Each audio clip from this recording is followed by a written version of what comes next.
మీ అందరికీ నూతన సంవత్సరపు శుభములు సమాధానం కలుగునుగాక. దగ్గరగా చప్పట్లు కొట్టి ప్రభువుని మహిమపరచండి.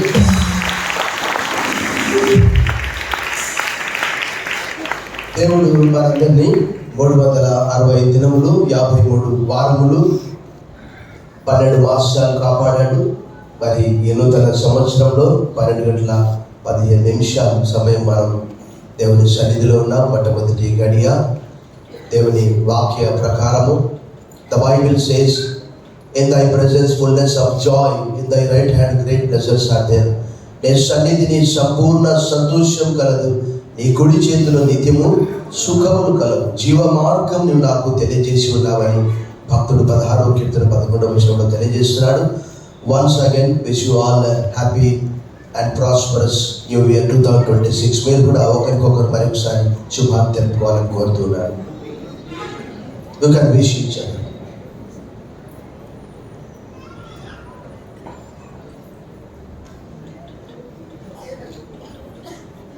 ఈ సమయంలో లేఖన భాగం మనం చదువుకున్నాము.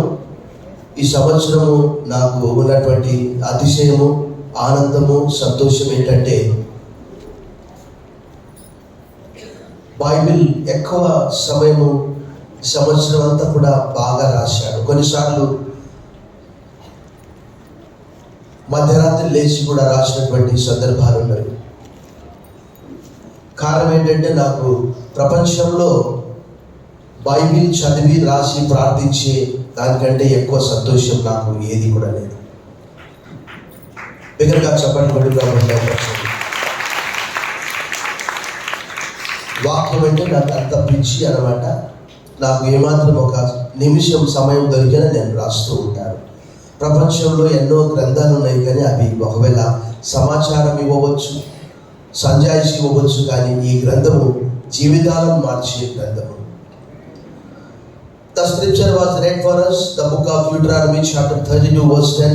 మన కొరకు లేఖన భాగం. నేను ఇంతకు మునుపు ఈ లేఖన భాగాన్ని ఎక్కువగా ప్రార్థనలో వాడేవాడిని. ఒకసారి మనమందరం తీసి ఆ లేఖన భాగాన్ని మనం చదవం. Turn your Bibles with me to the book of Deuteronomy chapter 32 verse 10. అందరం కలిసి ఒకేసారి ఈ లేఖన భాగాన్ని మనం పఠిస్తాం. నేను చదువుతూ ఉంటాను, నాతో పాటు మీరు కూడా అనుసరించాలని కోరుతూ ఉన్నాను. అరణ్య ప్రదేశంలోను భీకర ధ్వని గల పాడైన ఎడారిలోను వారిని కనుగొని ఆవరించి పరామర్శించి తన కనుపాపను వారి This is the final song of Moses. ఇది మోషే యొక్క చివరి పాట యాక్చువల్గా. సో నేను చదివి రాసి విని ఏ గ్రంథంలో ఎక్కడ ఏమున్నదో నిద్ర రాకపోతే కీర్తనలు 1 నుంచి ఎన్ని కీర్తనలు, ఒక 35 కీర్తనలు కళ్ళు మూసుకొని అది చదువుతూ ఉంటే ఆ 35వ కీర్తనకు నిద్ర వస్తూ ఉంటుంది. అతిశయం కాదు, ఎందుకంటే ఇప్పుడు మనం చదువుకున్నటువంటి లేఖన భాగంలో దానికి ఒక టైటిల్ మనం పెట్టుకోవచ్చు. ఏంటి అని అంటే, వారిని అరణ్యంలో నుంచి వాగ్దాన భూమికి దేవుడు నడిపిస్తూ ఉన్నాడు, లేక వారిని కనుపాపు వలె కాపాడాడు. వారిని మాత్రమే కాదు, ఇక్కడ ఈ దినం మనం కూర్చున్నామంటే ఇది మన బలం కాదు. 365 రోజులు జిమ్ముకు వెళ్ళే వారు కూడా చనిపోతూ ఉన్నారు. ఎంతో ఫిజికల్ ఫిట్నెస్ అనగా ఇక నేను ఎంతో కాలము బ్రతుకుతాను, దీర్ఘాయువుతో అన్నటువంటి వారు కూడా అకస్మాత్తుగా చనిపోయినటువంటి సందర్భాలు ఉంటున్నాయి. అవి వార్తాపత్రికల్లో వస్తున్నాయి. బట్ ఇక్కడ మనమందరం కూర్చున్నామంటే it is only God's grace. బిగ్గరగా చెప్పండి కొట్టి ప్రభువుని మహిమపరుస్తాం. Because it is God's will that you should be alive and sit in the church. ఎందుకంటే ఈ దినం నువ్వు బ్రతికి దేవుని సన్నిధిలో ఇక్కడ ఉండాలనేది దైవ చిత్తమై ఉంటుంది. బిగ్గరగా చెప్పనుకోండి ప్రభువుని మహిమపరచండి. And God did not allow death in your life, and God did not allow accident in your life. దేవుడు నీ జీవితంలో మరణాన్ని అనుమతించలేదు. దేవుడు నీ జీవితంలో ఎలాంటి అపాయాలు, యాక్సిడెంట్స్ అనుమతించలేదు. దీంట్లో మనం 4 భాగాలు మనం చూడగలం ఇక్కడ చదువుకున్నటువంటి లేఖన భాగంలో. దేవుడు వారిని ఎక్కడ కనుగొన్నాడట? అరణ్య ప్రదేశంలో భయంకర ధ్వని గల పాడైన ఎడారిలో వారిని కనుగొన్నాడట. మనము కూడా ఈ లోకంలో ఒక అరణ్యం వలె ఉంటున్నాము. మనం ఆ పాట పాడినప్పుడు ఒక పల్లవి నేను పాడతాను, చూడండి. సియోను పాటలు సంతోషముగా పాడుతూ సియోను వెళ్ళుదాము. దాంట్లో ఒక చరణం, ఐగుప్తును విడిచినట్టి మీరు అరణ్యవాసులే ఈ ధరలో, నిత్య నివాసము లేదిలలోన నేత్రాలు కారణంపై ఏర్పడి. సియోను పాటలు సంతోషముగా పాడొచ్చు, సియోను వెళ్ళుదాము.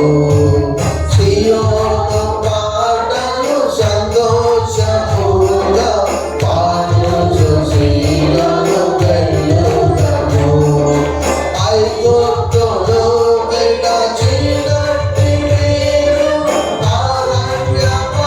అరణ్యవాసులే ఈ ధరలో. ఐగుప్తును విడిచినట్టి మీరు అరణ్యవాసులే ఈ ధరలో. నిత్య నివాసము లేదిలలోన నేత్రాలు కారణంపై ఏర్పడి. నిత్య నివాసము లేదిలలోన నేత్రాలు కారణంపై ఏర్పడి. సియోను పాటలు సంతోషముగా పాడొచ్చు, సియోను చూడండి. ఇక్కడ ఇశ్రాయేలీల పరిస్థితి ఎలా ఉన్నదంటే, వారు భయంకరమైనటువంటి పరిస్థితిలో ఉంటున్నారు. వారి చేత వెట్టి చాకిరి ఫరో రాజు చేయిస్తున్నాడు. దైవ గ్రంథము సెలవిస్తున్నది, నిర్గమకాండం 1:11-14 వచనాల్లో, వారి చేత రాత్రి పగళ్ళు పీతోము రామశేసు అనే 2 పట్టణాలు ధాన్యము నిల్వ చేయడానికి వారు కట్టించారట. అనగా రాత్రి లేదు, పగలు లేదు. ఆ సమయంలో వారు దేవునికి మొరపెట్టారట. మనము 50 కిలోల బరువు మోయగలము, 60 కిలోల బరువు మోయగలము, కానీ ఒక్కసారిగా 100 కిలోల బరువు మన పైన పెట్టినప్పుడు ఒక మూలుగు వస్తుంది. దేవుని గ్రంథము తెలియజేస్తున్నది, నిర్గమకాండము 2వ అధ్యాయము 23, 24, 25 వచనాల్లో, వారు పెట్టిన మొర, వారి మూలుగులు దైవ సన్నిధికి చేరాయట. చేరి దేవుడు ఆయన నిబంధనను జ్ఞాపకం చేసుకున్నాడట. 430 సంవత్సరాల చెర. అలాంటి సమయంలో దేవుడు వారి మూలుగులను విన్నాడు.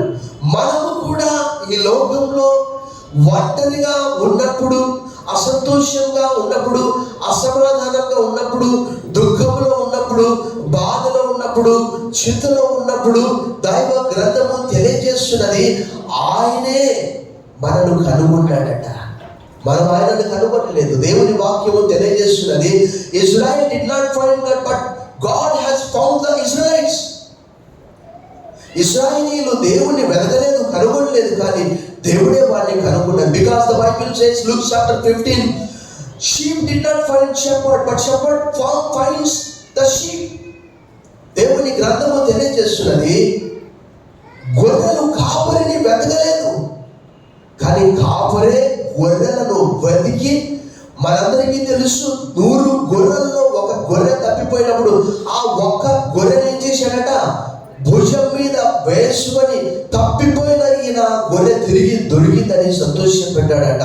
ఇశ్రాయేల్ పరిస్థితి అలా ఉన్నది. బిగ్గరగా చెప్పండి, కొట్టి ప్రభువుని మహిమపరచాలి. బిగ్గరగా. సో ఆ రోజు ఇశ్రాయేలీయులను కనుగొన్నాడు. ఈ రోజు కూడా the Bible says, Luke chapter 19 verse 10, that he came to seek the lost. Christ Jesus came to save the sinners. 1 Timothy chapter 1 verse 15.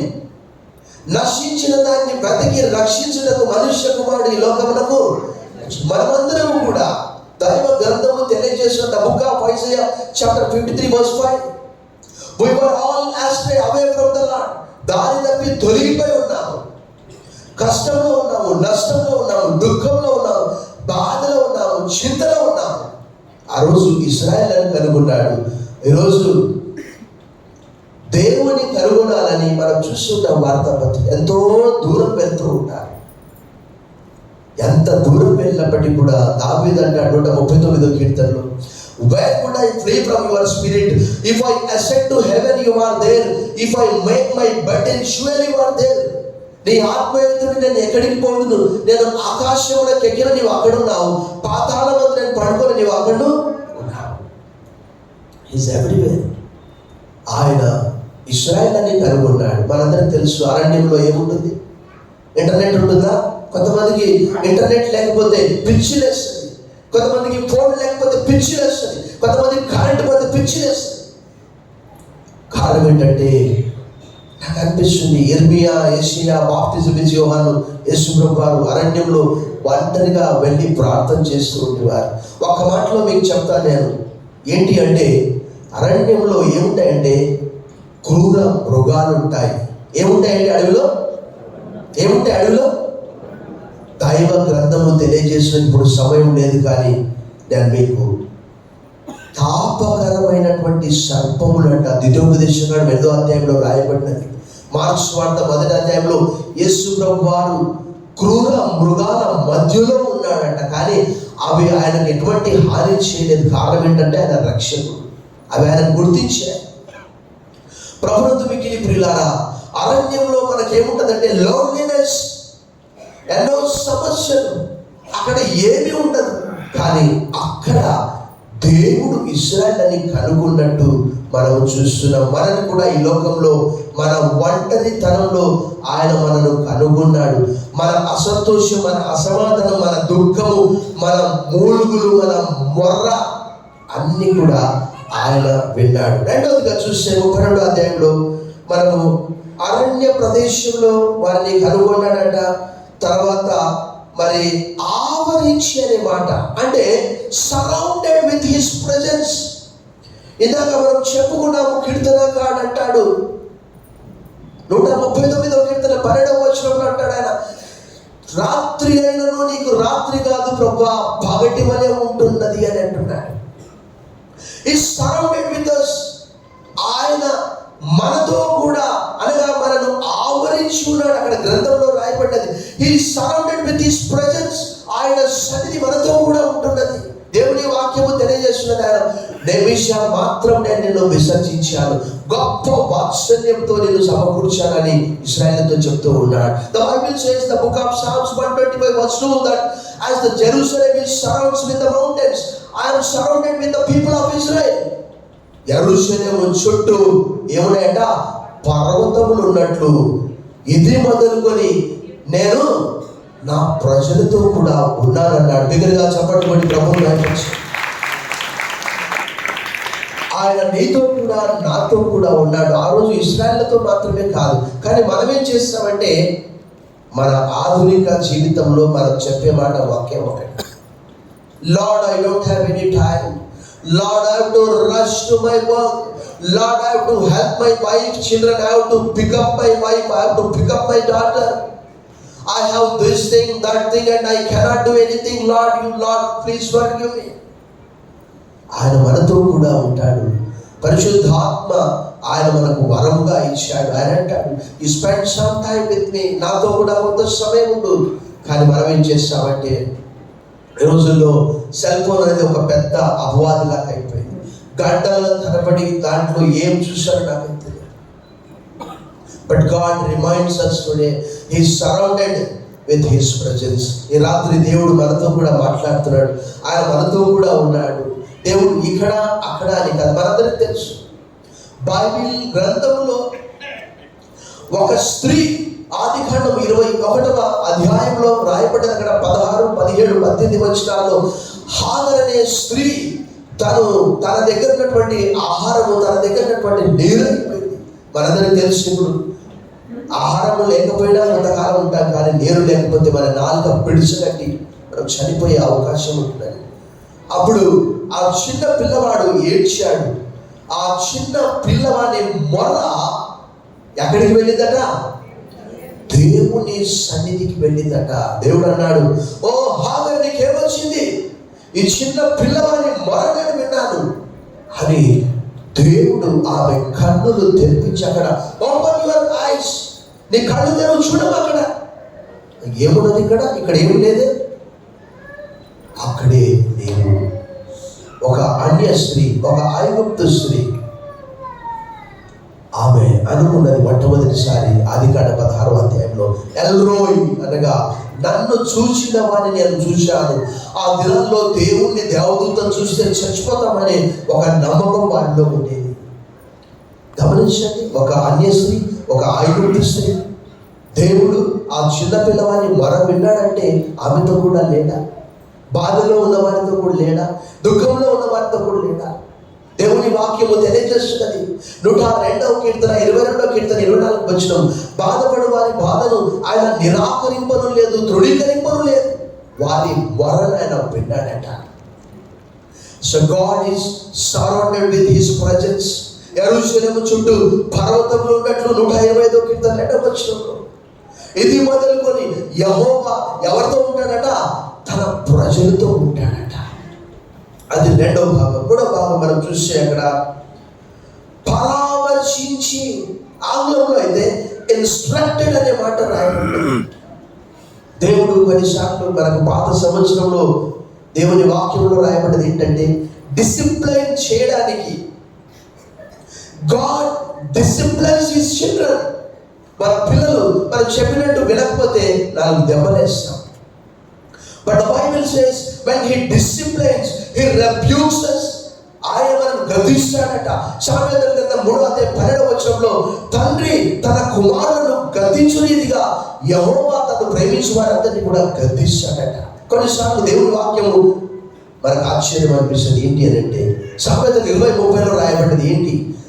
గాయములు చేయి దెబ్బలు అంతరంగంలో చొచ్చి చెడుతనాన్ని తొలగిస్తాడట. నీవు దేవుని వాక్యం నుంచి, దేవుని మార్గం నుంచి తొలగిపోయినప్పుడు నీకు దొరికేది ఏంటంటే అవమానము, అసహ్యం. నీవు ప్రజల చేత అసహించబడతావు, ఎందుకంటే దేవుని మార్గంలో లేవు. 32వ కీర్తన 8వ వచనం తెలియజేస్తున్నది, నీ మీద దృష్టి ఉంచి నీకు ఆలోచన చెప్పేదను, నీవు నడవలసిన మార్గం నేను నీకు ఉపదేశం. I will instruct you the way that you should go. ప్రభునందు మిక్కిలి ప్రియులారా, ఈ ఉదయకాలం కొన్నిసార్లు నాకు అకస్మాత్తుగా అంటే 4 గంటలకు మెలకువ అవుతుంది. కొన్నిసార్లు దోమ కుడుతుంది. బహుశా దేవుడే దోమ కుట్టించాడేమని అనుకుంటాను. ఒక దినం ఈ మధ్యలో లేచి ఆదికాండం 23వ అధ్యాయం హిందీ బైబిల్ రాస్తూ ఉన్నాను. అప్పుడు నా కళ్ళకు కట్టినట్టుగా ఆ అధ్యాయం అంతా కూడా మైండ్లో ఫిక్స్ అయిపోయింది.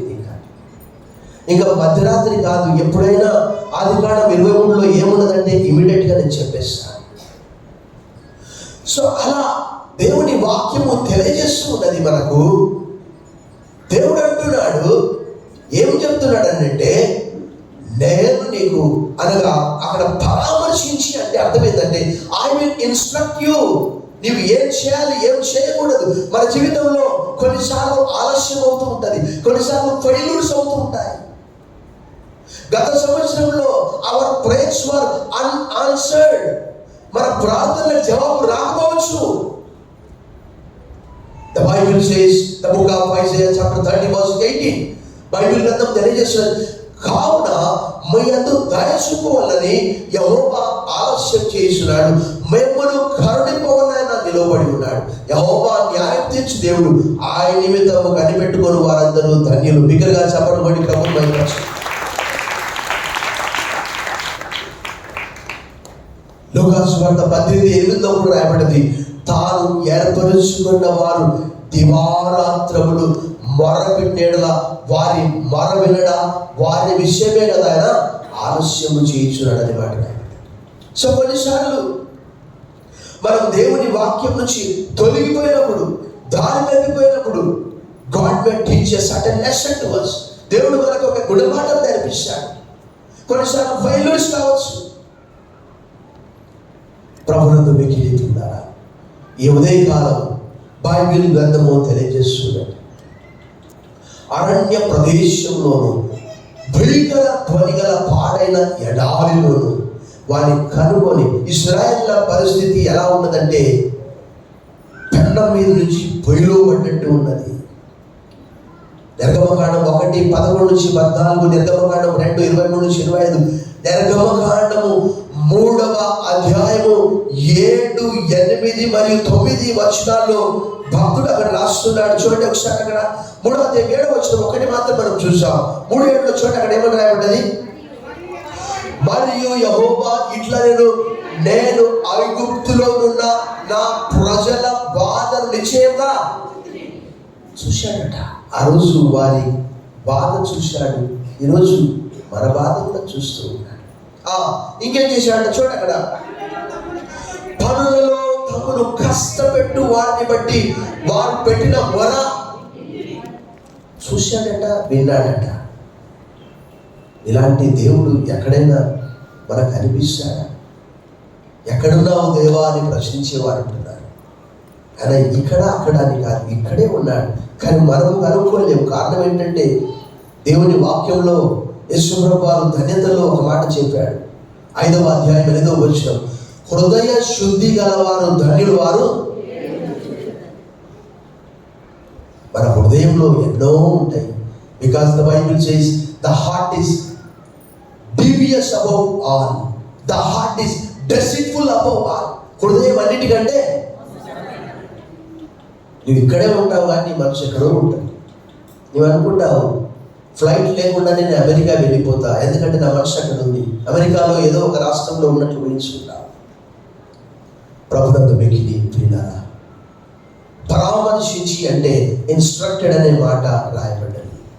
మరి అక్కడ ఇశ్రాయేలుతో మనము చూస్తున్నాం ఏంటి అంటే వారి యొక్క బాధ ఆయన చూశాడు, తర్వాత వారు పెట్టినటువంటి మొర ఆయన విన్నాడు. మరొక మాట కూడా అక్కడ రాయబడ్డ చూడండి, అక్కడ వారి దుఃఖములు నాకు. గత సంవత్సరము దేవుడిని దుఃఖం చూశాడు, నీ కన్నీరు చూశాడు. ఒకవేళ 2025లో నా ప్రార్థనకు జవాబు రాలేదు అని అనుకోవచ్చు అనేక మంది.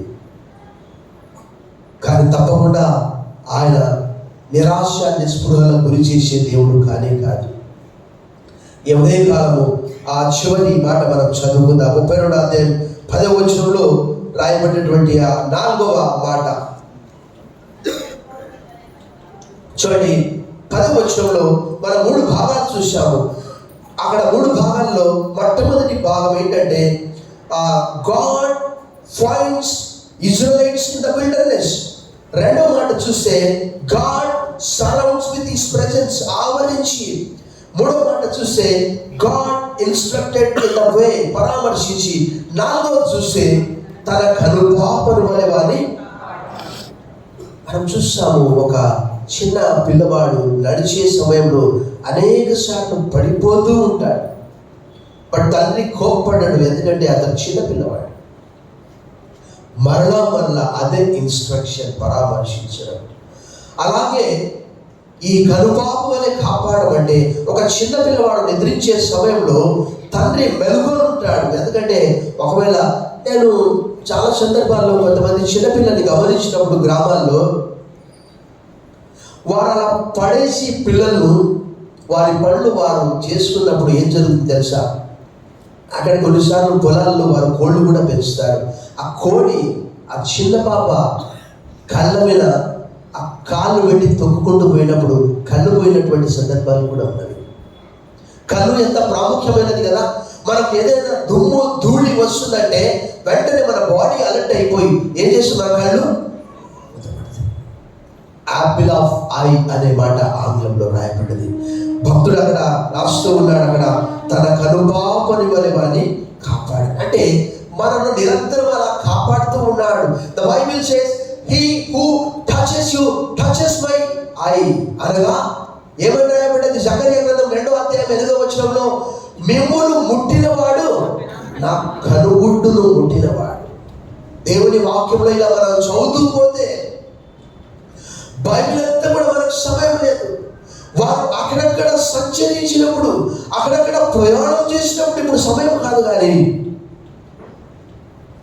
35వ అధ్యాయము ఆదికాండం 5వ వచనంలో ఒక మంచి మాట రాయబడ్డది. ఏంటి అంటే యాకోబు తన కుటుంబంతో కూడా పిల్లలతో కూడా వెళ్తూ ఉన్నప్పుడు అక్కడ రాయబడ్డ మాట ఏంటంటే, దేవుని భయము ఆ చుట్టుపక్కల వారికి ఉండదు కనుక వారు యాకోబును వారి పిల్లల్ని తరవలేదనే మాట రాయబడ్డది. ఇంకా 105వ కీర్తనలో ఏమని రాయబడ్డదంటే చూడండి ఒకసారి, 105వ కీర్తనలో రాయబడినటువంటి ఆ మాట అద్భుతమైనటువంటి మాట చూడండి. అక్కడ ఒకసారి 105వ కీర్తనలో 11వ వచనం చూడండి. అక్కడ వారు జనము నుండి జనమునకును ఒక రాజ్యము నుండి మరొక రాజ్యములకు తిరుగులాడుచుండగా నేను అభిషేకించిన వారిని ముట్టకూడదని, నా ప్రవక్తల కీడు చేయకూడదని ఆయన ఆజ్ఞ ఇచ్చి ఆయన ఎవరినైనా వారికి హింస చేయని అనేది ఆయన వారి వరకు రాజులను చాలు. సో దావీదు ఒక ప్రార్థన చేస్తాను. ప్రతి ఆదివారం నేను ఆ ప్రార్థన చేస్తూ ఉంటాను. ఆ దావీదు చేసే ప్రార్థన ఏంటంటే, lord God me as the Apple of your I. దేవా, ఒకడు తన కనుపాపను కాపాడుకున్నట్లు నన్ను కాపాడుము, నీ రెక్కల నీడలో నన్ను భద్రపరచుమని అంటాడు. బిగ్గరగా చెప్పండి, కూడా ప్రభువు భయపరచు. బిగ్గరగా. Today you are alive here. ఈ దినము నువ్వు బ్రతికి ఉన్నావు. As I said, God did not allow any death in your life. దేవుడు నీ జీవితంలో ఎలాంటి మరణాన్ని అనుమతించలేదు. God did not allow any accident in your life. God did not allow any chronic disease in your life. దైవ గ్రంథము తెలియజేస్తున్నది, తన కనుపాపను వలె వారిని కాపాడాడట. ఈరోజు మనమందరం ఇక్కడ ఉన్నామంటే ఇది మన గొప్పతనం కాదు. భక్తుడు పౌలు తెలియజేసిన రీతిగా ఇది మన మంచితనం కాదు, ఇది మన భక్తి కాదు, ఇది మన శక్తి కాదు, ఇది మన జ్ఞానము కానీ కాదు. God is guarding like any. దేవుడు ఆయన కనుపాప వలె మనకు కాపాడుతున్నాడు. ఈ 2026 సంవత్సరం మనందరికీ తెలుసు. అనేక మంది ఒకవేళ ఈ దినాన్ని చూడలేక నిద్రించవచ్చు. బట్ ఈ దినము, ఈ సంవత్సరము భక్తుడు యాకోబు అంటాడు, యెహోవా నీవు నీ సేవకునికి చేసిన సమస్తమైన మేలులకు సత్యములకు నేను అపాత్రుడను అని అంటాడు. అంటే నీవు నా పట్ల ఎంతో ప్రేమ కలిగి ఉన్నావు, కానీ నా ప్రేమకు నేను యోగ్యుడను కాదు అని యాకోబు అంటున్నాడు. 32:10 వచనం నాకు ఇష్టమైనటువంటి వచనం. ఈ పంచ కాండాలంటే నాకు ఎంతో ఇష్టం. పంచ ప్రాణం ఇది నాకు. ఈ ద్వితీయోపదేశ కాండం కానీ, సంఖ్యాకాండం కానీ, ఆది కాండం కానీ నిరంతరం నేను పఠిస్తూ ఉంటాను. ఇవి మన పితరుల జీవిత చరిత్రలను తెలిపేది. ప్రభునందు మిక్కిలి ప్రియులారా, ఈ ఉదయకాలం నీవు ఇక్కడ కూర్చున్నావంటే ఇట్ ఈస్ నాట్ యాక్సిడెంటల్లీ. అకస్మాత్తుగా నీవు ఇక్కడ కూర్చోలేదు. God has plans and purpose for your life in this 2026. దేవుడు 2026లో నీ పట్ల ఒక ప్రత్యేకమైనటువంటి ప్రణాళిక కలిగి ఉన్నాడు. అకస్మాత్తుగా నీవు మందిరానికి రాలేదు, అకస్మాత్తుగా ఏదో నీ ఇష్ట ప్రకారం నీవు రాలేదు. God has brought you into his temple. బిగ్గరగా చెప్పండి కొన్ని ప్రభుత్వం. And we do not know 2006 what is going to happen. 2026 ఎలా ఉంటుందో మనకు తెలియదు. But the Bible says, the Bible assures us, he who goes before you. బిగ్గరగా చెప్పండి కొట్టండి. ఆయన నీకు ముందుగా వెళుతూ ఉన్నాడు. He prepares everything. ఆయన సమస్తం కూడా నీ కొరకు సిద్ధపరుస్తాడు. దేవుడు లేనటువంటి సమయం, దేవుడు లేనటువంటి కాలం అంటూ ఎప్పుడు లేదు. ప్రభునందు మిక్కిలి ప్రియులారా, ఒకవేళ మీరు 2025లో ఎంత సమయం వృధా చేశారో నాకు తెలియదు. 2025 అయితే నేను చక్కగా వాడుకున్నాను. నేను ఎక్కువ సమయం దైవ గ్రంథము రాసి అనేకమైనటువంటి విషయాలు నేర్చుకున్నాను. ఈ ఉదయకాలం ఈ 2026 సంవత్సరంలో God says that I have plans for you, plans for prosperity, not to harm. ఇదిగో మిమ్మల్ని గురించిన ఉద్దేశించిన సంగతులు నేను ఎరుగుదును. రాబోయే దినాల్లో నేను మీకు మేలు చేస్తాను కానీ కీడు చేయలేను. ఆ రోజు ఇశ్రాయేలుతో చెప్పాడు. ద బుక్ ఆఫ్ జెరమయా చాప్టర్ 29 ఈ ఉదయకాలం ఈ 4 విషయాలు అరణ్య ప్రదేశంలోను భీకర ధ్వని గల పాడైన ఎడారిలో. ఎడారిలో ఏముంటాయండి? ఏముంటాయి ఎడారిలో? ఒకసారి చూడండి, మీకు చూపిస్తాను. ద్వితీయోపదేశకాండం 8వ అధ్యాయం చూడండి, అక్కడ ఏమంటాడు దేవుడు. The book of Deuteronomy chapter 8 చూడండి, అక్కడ ఏమని రాయబడ్డది. 15వ వచనం, తాపకరమైన పాములను తేళ్లను కలిగి ఎడారి అయి నీళ్లు లేని భయంకరమైన గొప్ప అరణ్యంలో ఆయన నిన్ను. అరణ్యంలో జొమాటో ఉంటుందండి, స్విగ్గీ ఉంటుందా? మేము వాకింగ్కి వస్తుంటే 11 గంటలకు ఇన్స్టామార్ట్, బ్లింకిట్, జొమాటో వాళ్ళు వచ్చి ఆ అపార్ట్మెంట్లో వాళ్ళని అడుగుతూ ఉంటారు, అమ్మ అడ్రస్ ఎక్కడ? అరణ్యంలో ఆహారం ఉంటుందా? ఆ అరణ్యంలో వీరికి 40 సంవత్సరాలు దేవదూతల ఆహారంతో వారిని పోషించాడు. బిగ్గరగా చప్పట్లు కొట్టి ప్రభువుని కనపరిచాడు. కాలం ఒక్కసారి ఆలోచించి, ఆ భయంకరమైనటువంటి ఆ అరణ్యంలో అక్కడ రాయబడినటువంటి రీతిగా ఈ గొప్ప అరణ్యంలో ఆయన నిన్ను నడిపించాడు. రాతి బండ నుండి నీకు నీళ్లు తెప్పించాడు. సో ఇలాంటి దేవుడు, the same God who was with Israelites, అదే దేవుడు. The Bible says Jesus Christ is the yesterday, today and for ever is the same God. యేసుక్రీస్తు నిన్న నేడు నిరంతరము. తనలు వచ్చండి, చిన్న ప్రార్థన చేశాను. సర్వశక్తి గల దేవా, ఈ ఉదయకాలము ఆయన నీ ప్రియ బిడ్డలు మందిరానికి నడిపించారు. అరణ్య ప్రదేశంలో భీకరత్వని గల పాడైన ఎడారిలో వారు కనుగొని ఆవరించి పరామర్శించి తన కనుపాపలు అని వారిని కాపాడు. 2025వ సంవత్సరం అంతా కూడా అపాయం, ఆపద, కీడు, శోధన, ఇరుగు, ఇబ్బంది, మరణము, యాక్సిడెంట్ నుంచి తప్పించి 2026 సంవత్సరం మొదటి దినము, 2026 సంవత్సరం మొదటి గడియ నీ సన్నిధిలో ఉండే కృప ఇచ్చారు ప్రభా, నీకు వందనాలు. భక్తులందరూ కూడా all the science and sages for longing to save. భక్తులందరూ నీ సన్నిధి వారికి పెళ్లిదిగా తలచారు. ఈ ఉదయకాలం అవునైనా మాలో ఏ యోగ్యత లేదు, ఆయన కించిత్తు కూడా మంచితనం లేదు భక్తుడు అంటున్నాడు. అయినప్పటికీ నువ్వు అప్పుడు 2026 సంవత్సరం బ్రతికించి మందిరంలో ప్రవేశపెట్టిన విధానం బట్టి వదనములు చెల్లిస్తూ సమస్త మహిమ, ఘనత, కీర్తి నీకు ఆరోపిస్తూ ఈ నూతన సంవత్సరం వరకు వదనములు చెల్లిస్తూ గత సంవత్సరం అంతా 365 దినములు, 53 వారములు, 12 మాసాలు కన్ను పాప వలె కాపాడి 17వ కీర్తన 8-9 వచనాలు రాయబడింది.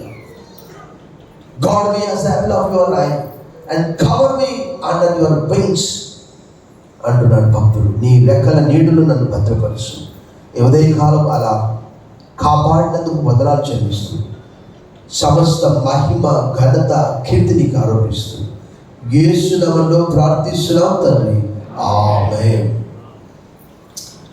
Now we